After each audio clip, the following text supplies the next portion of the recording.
nandyan si Marcos. Hindi ako believe sa he's really a weak leader. Kaya ako sabi ko, totoo yan, hindi ako naninira ng tao. Talagang weak. Kasi spoiled child, only son. Of course, he can talk. He delivers English articulate. Pero aral kasi kung saan-saan sa labas. Pero sabihin mo, may crisis, gano'n. He's a weak at saka may bagahe siya. Ano yan sinasabi ko sa inyo? Totoo yan. I do not voice lies. Masisira ka. Pero bantay ka kamali ang Pilipinas. I'm not saying mas mahusay ako. Maybe magkaroon sila ng maraming pera, may magpahiram, or mga loans ng pwede yan sila. Pero kung sabihin mo yung governance, papuntang may gulo, doon sa gulo, walang pumupunta doon.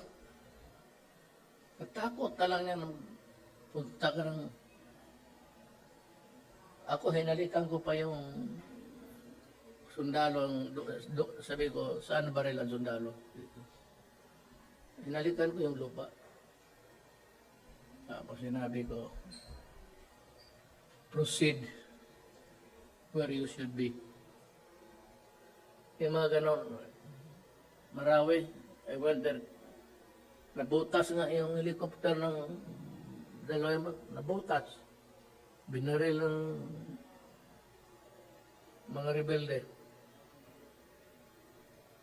Tapos night time, kasi makikita yung chopper, may ilaw. Tinamaan. Nandoon kami sa beach banda yung kampo para ilang lang mapalayo na. Inabot ng bala. Na kinuha nila yung budget ng DepEd at isa yan sa mga rason kung bakit ako nag-resign sa Department of Education. Hindi na ako papayag na sa susunod na taon, ganyan pa rin ang gawin nila at ako yung mananagot. Hindi ko na kailangan ng witness kasi makikita nyo sa papel. Tapos dumating ang BICAM, walang nangyari dahil ang nasusunod doon ay si Congressman Zaldico at si Congressman Martin Romualdez. Kaya nandun pa rin naka-attach yung 17 billion na ginawang listahan ni Co at ni Romualdez. Budget ng Pilipinas ay hawak lang ng dalawang tao. Hawak lang siya ni Congressman Zaldico at ni Congressman Martin Romualdez. Yan ang katotohanan. Halimbawa ko dito, medyo mahaba ito, kaya pagpasensyahan mo. Ang halimbawa ko dito, sa DepEd muna tayo. Sa Department of Education, noong taong 2023, merong 5 billion na inapprove para sa classroom construction.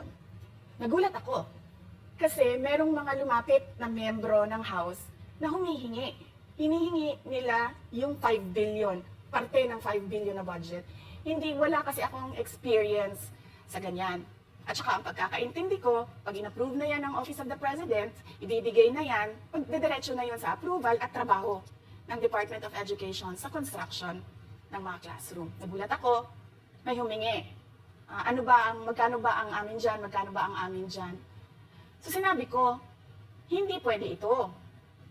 Kasi, ang mangyayari nito, hindi magagawa ng Department of Education ang trabaho namin na mag-construct ng classroom ayon sa classroom backlog at sa prioritization base sa backlog at sa classroom construction. So sinabihan ko yung isang congressman, sabihan ninyo si Martin Romualdez na hindi pwede chap-chapin ang classroom construction na 5 billion.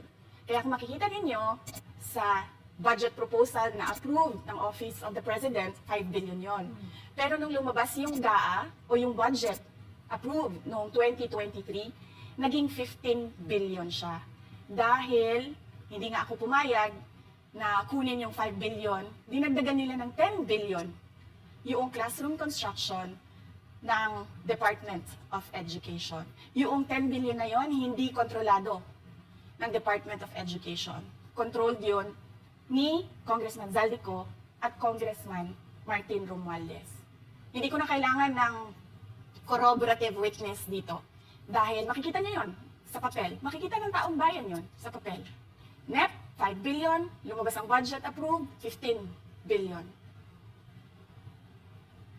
So maiintindihan niyo, di ba? Bakit pa tayo mag-budget hearing para sa Office of the Vice President? 2 tao lang naman ang nasusunod sa budget ng bayan natin. Halimbawa, taong 2024, kung makikita niyo, ang approved na budget ng Office of the President para sa classroom construction ay 19 billion.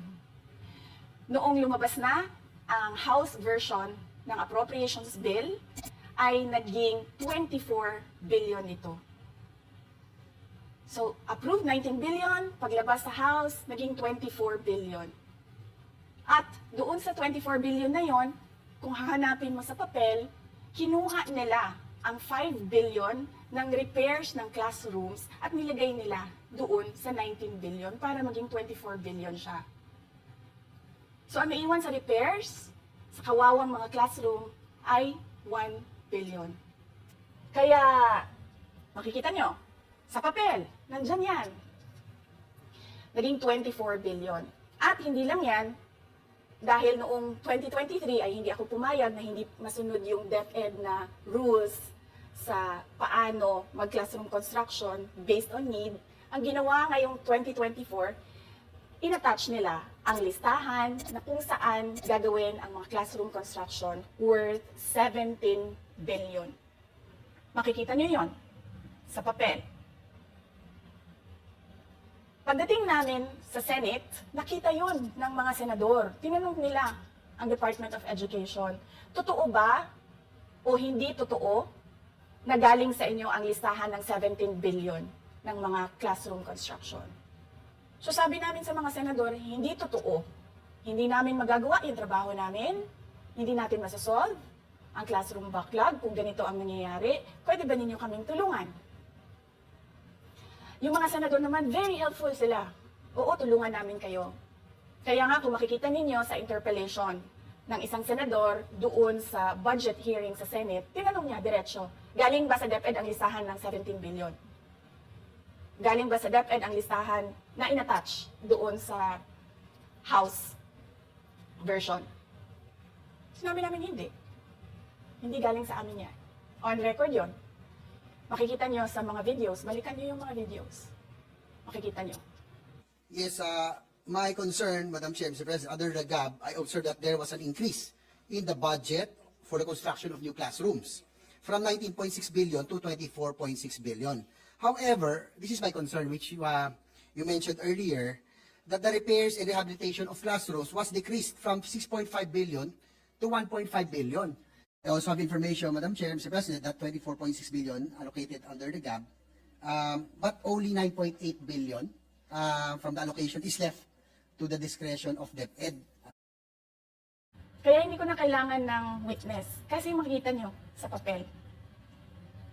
Tapos dumating ang BICAM, walang nangyari dahil ang nasusunod doon ay si Congressman Zaldico at si Congressman Martin Romualdez.